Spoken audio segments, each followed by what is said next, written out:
welcome. Today we are going to begin looking at some verses that have Jesus' very first healing in the Gospel of Mark. And I know that when we begin to talk about the supernatural power of healing, all sorts of questions and situations and scenarios begin coming up in our mind, especially when someone we love or even ourselves begins to get sick.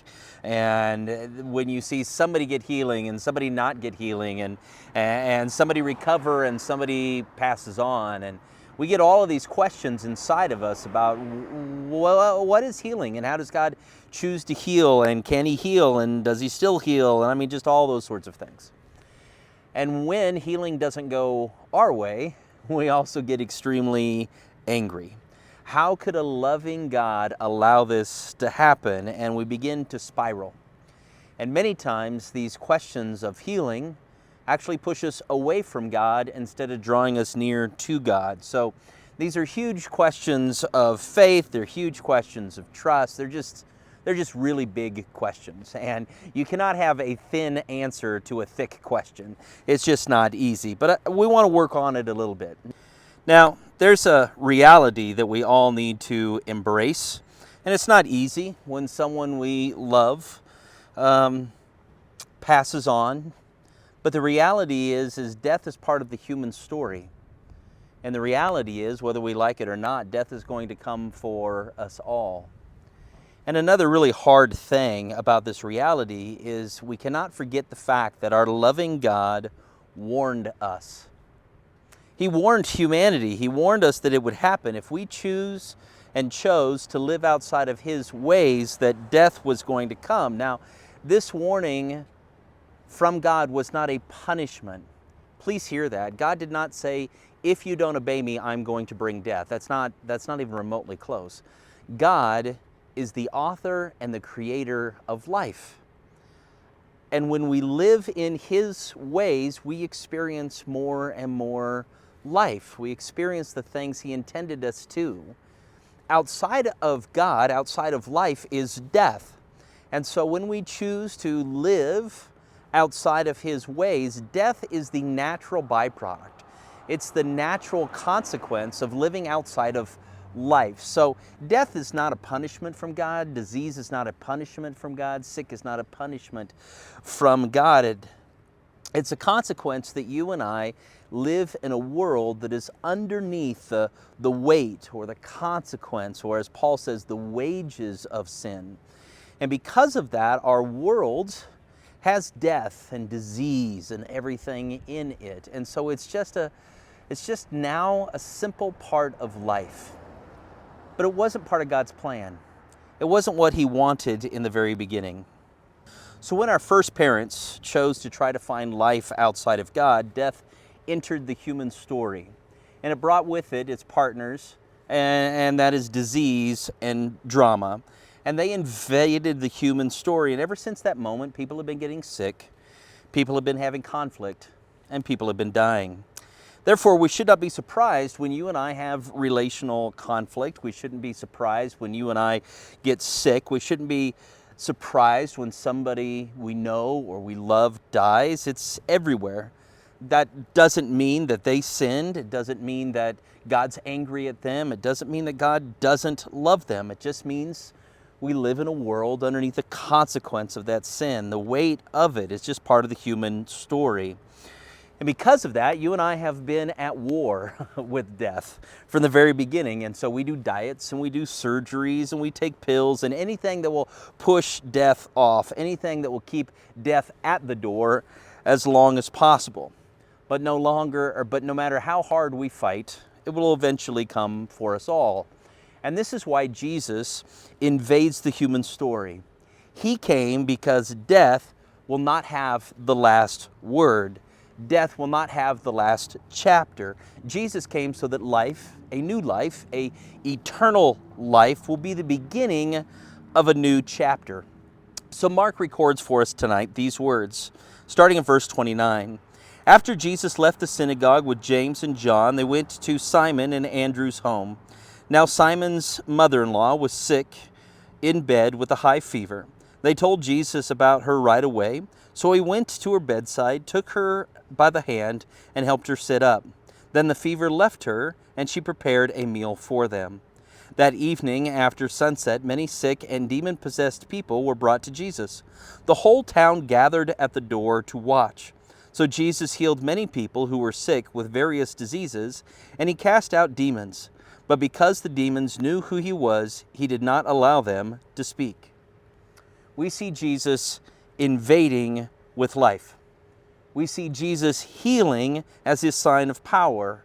And Jesus still heals today. His power continues. And sometimes we see it in our lives, and sometimes we see it in the lives of other people that we know. And sometimes our healing doesn't come in this life, but our healing comes as we enter into the next life.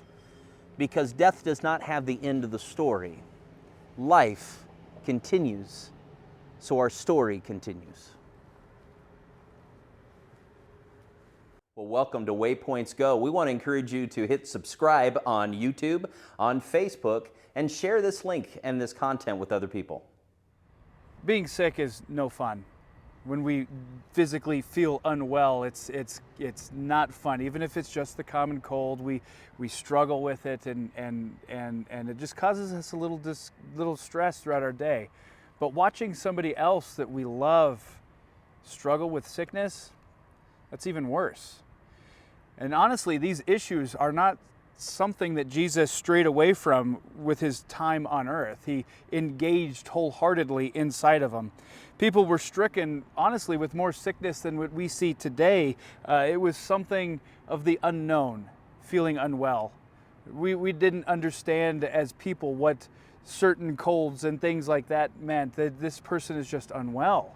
They have a fever, they have lesions, they have an infection, but survival would be considered, from the average cold, would honestly, it was the unknown. Are we going to be okay with this? Will I see tomorrow?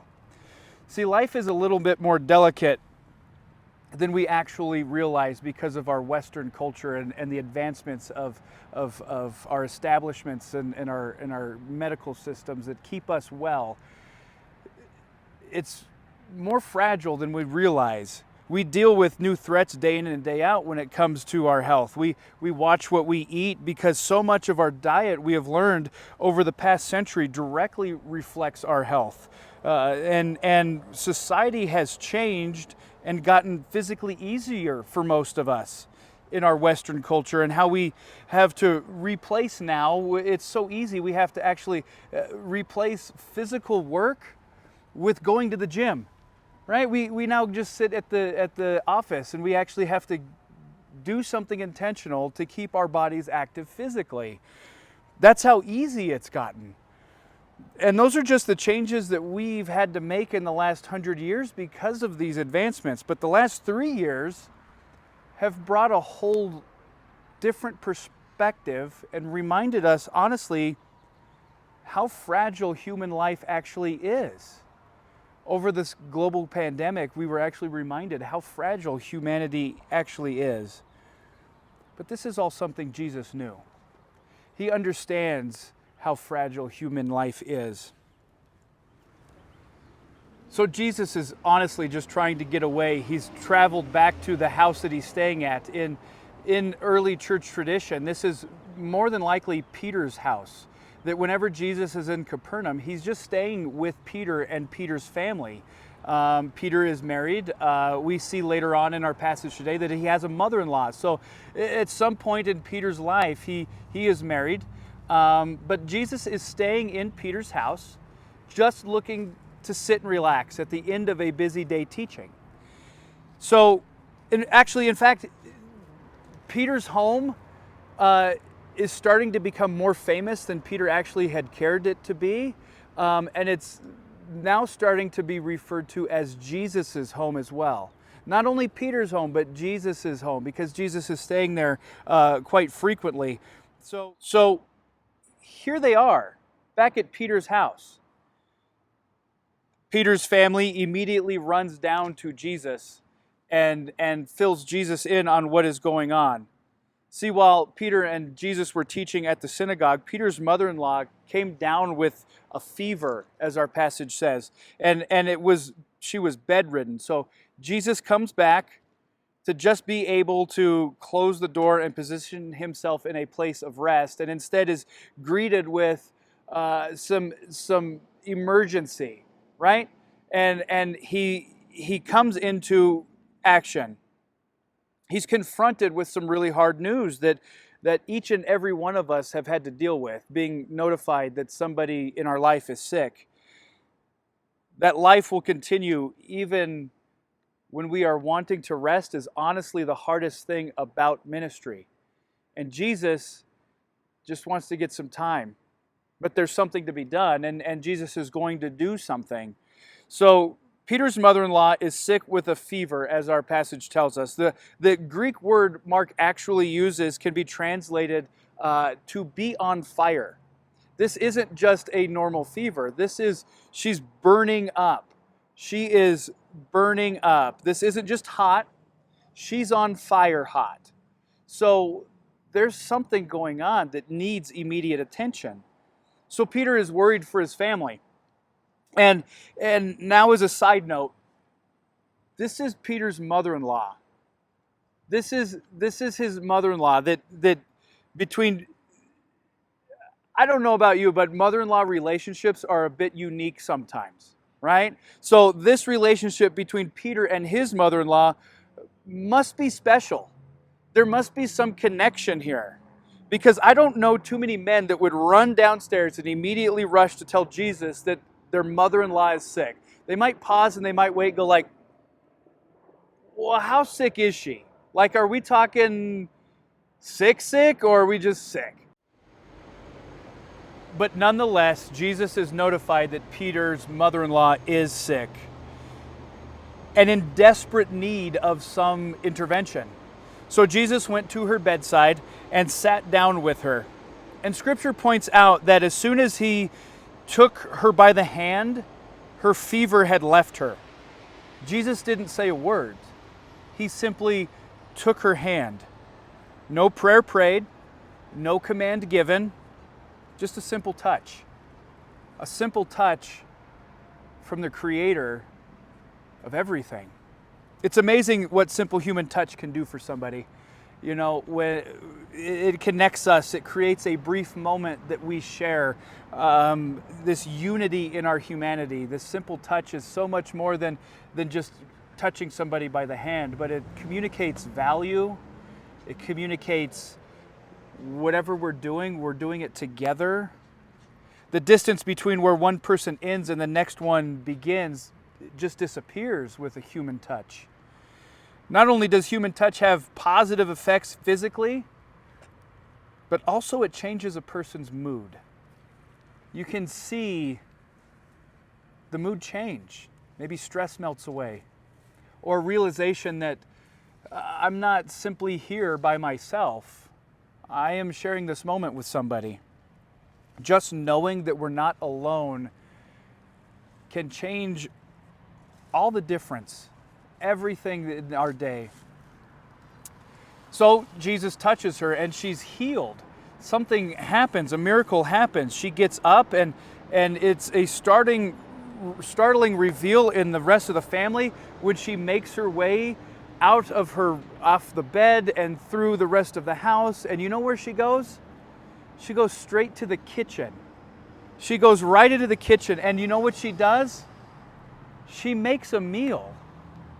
Now, this isn't commentary on masculine roles or anything like that. I think there's something bigger at play. This is a real reason that there's something bigger at play. This isn't why Peter went and said, Jesus, heal my mother-in-law because I can't cook a dang thing.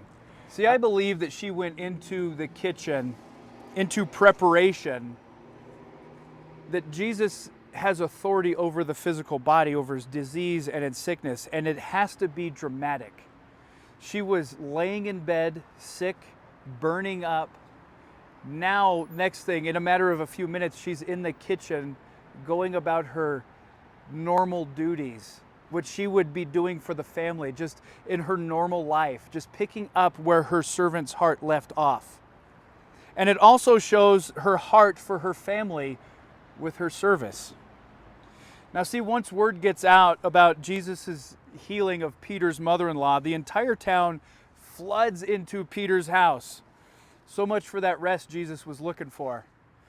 There are people in need of him to do something. So he just continues to do anything he can. Jesus knows what he has to do, and he knows that it takes sacrifice in order to be in ministry with other people. And that's exactly what Jesus is doing. He continues to heal and cast out demons, and we're reminded that we serve not because it's easy. Sometimes it's very, very stressful to serve. No matter the situation you find yourself in, that it costs us something in our life, in our time, in our energy, in our physical labor. It costs us something, and we serve others because it's what we're created to do. So we as humans, we're created to give. We're created to do things for others. Jesus models that. He healed many people well into the night, many sick people, people with disease that were gathered there around Peter's house, and Jesus stayed up late because they needed him to just be there. They're just looking for a physical touch. He cast out demons and set people free from this physical suffering. Jesus made things right. All these things that were under the final curse of sin, Jesus is now reversing this. And that's new. See, it's interesting in Mark's account of the gospel. He records every single one of Jesus' interactions and healings a little bit differently than the other gospels point out. Now, in all four gospels, Jesus heals people. And in all four gospels, he casts out demons. And in all four gospels, he is present for any physical need. But Mark is painting a little bit of a different picture. See, in Mark's account of the Gospels, he's making a conscious effort to tell the readers, to tell us that the people that he's healing are seeking him out. All these individuals that Mark is writing about are traveling to Jesus. This takes time, it takes energy, it takes the patience of listening of a story from somebody about this man named Jesus who is healing somebody. Now everybody is thinking in their own heads, like if it's possible for them, then it might be possible for me. I've never met this guy named Jesus, but I might as well put my sandals on and go through some physical discomfort of traveling to Jesus and meet him. I think most of the time we picture Jesus as just walking around, looking for individuals to heal and touch. And he's just walking the streets and touching this individual and touching that individual, which are some of the stories that we see in other gospels. But in Mark's account, it's different. He did do that in those gospels, but there is nothing more important to Jesus than meeting people where they're at and healing and connecting them back to community. But see, in Mark's telling, everyone healed walked on their own to seek him out. They heard him heal. Their faith led them to seek Jesus. I think that's why Mark is making this pointed effort to tell us that everybody that comes in contact for physical healing in his account of the gospel, that they had this blind faith, that they just have a story to go on. They don't even have a face to put to the story. They don't know what he looks like. Humanity's faith and Jesus's intimacy in this moment, framed the entire gospel message. That those two things, humanity and their faith, and Jesus and his intimacy, those two things changed everything. It springboarded this gospel message to the lengths that, honestly, I don't think anybody at the time would really fully understand, even Peter. He just sees a need, he knows somebody that can help, and he just connects the two. But Jesus knew every intimate detail, and with everything inside of him, he believed that he needed to intervene and do something. In the midst of the pain and suffering, Jesus brings hope and peace. Honestly, humanity is chaos. Jesus stepped right into that chaos to be led by compassion. And in our passage today, we see a new side of Jesus, this being his first physical healing, that even when he is tired and he needs rest, he chooses to sit at a bedside, no words necessary, no prayers prayed, no command given to be healed, but just a touch, grabbing her by the hand. Jesus is honestly one of the most vulnerable beings ever to exist, that in this life of his, he's chosen to sit with people he's never met, with afflictions that are super contagious in the culture, and he just does what needs to be done. And honestly, what better way to communicate healing to humanity than to sit with humanity in their darkest moments, in those pains, in that suffering? It would be easy for others to just look the other way and, if confronted with the same situations, probably choose a different path. But not for Jesus. Jesus offers a simple human touch that changes an entire group of people. Well, thanks for stopping by to Waypoints Go. We are a crowd-funded channel creating digital content for the gospel on the move. If you like what you see, then we just ask that you would financially partner with us. There's a link in the description below. It's easy to look at these verses and see the healing of Simon Peter's mom and the healing of people in the town and the casting out of demons and, the hundreds or thousands of people that may have lined up to see Jesus and the healings and the things that Jesus did, these miracles. It's easy to look at these verses and just see these miracles, but there's a deeper message here that shouldn't be ignored, that we can't just pass up. It's a message that requires faith on our part. And faith is a difficult thing sometimes for us. We clearly see Christ's power displayed in this message and his power expressed as he rewrites these people's stories. But there's something more here. These stories have held people's captive for years. These people that Jesus healed and the demons that he cast out. Imagine living your life like that. Maybe you don't have to imagine. Maybe you have lived your life oppressed by something in your past, or a demon that follows you, or a sickness that you need healing from. But these people in this story have been held captive, some for days, maybe weeks, months, but many for years and years, and they've been set free.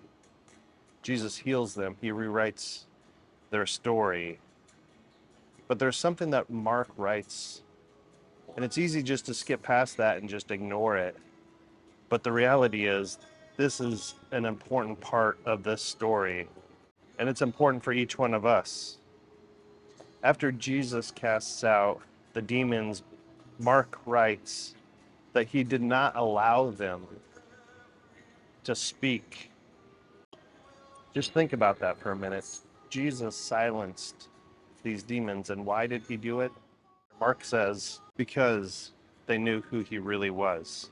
Why would Jesus not want people to know who he really was? After all the message has clearly gotten out, people showed up at the house that night to be healed and to meet Jesus, to interact with him. So it wasn't like a secret that Jesus had power and capability. But the reality is, these demons really knew who Jesus was.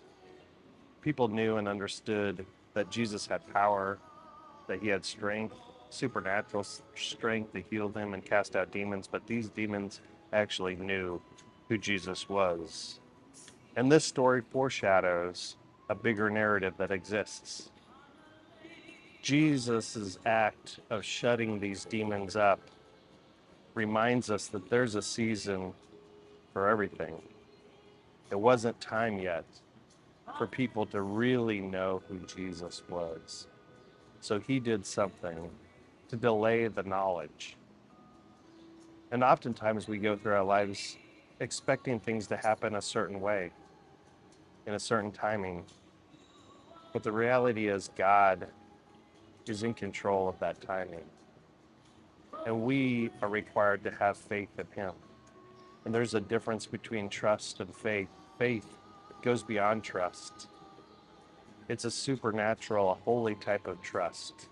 And God is calling us into a season of faith sometimes when we wait on him for him to reveal who he really is.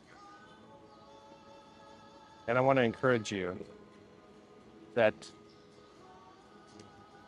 you are invited to live in that tension of not actually knowing who he is, not actually knowing who he is, knowing Jesus' power. Jesus is inviting you into that.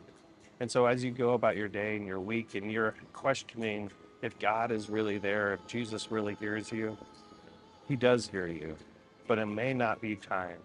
And so I would ask you to pray a prayer of patience. Ask God to give you supernatural patience to rely on him and his timing. That's my challenge for you this week. Think about, where do I need patience in my life? Where do I need to pause and trust God?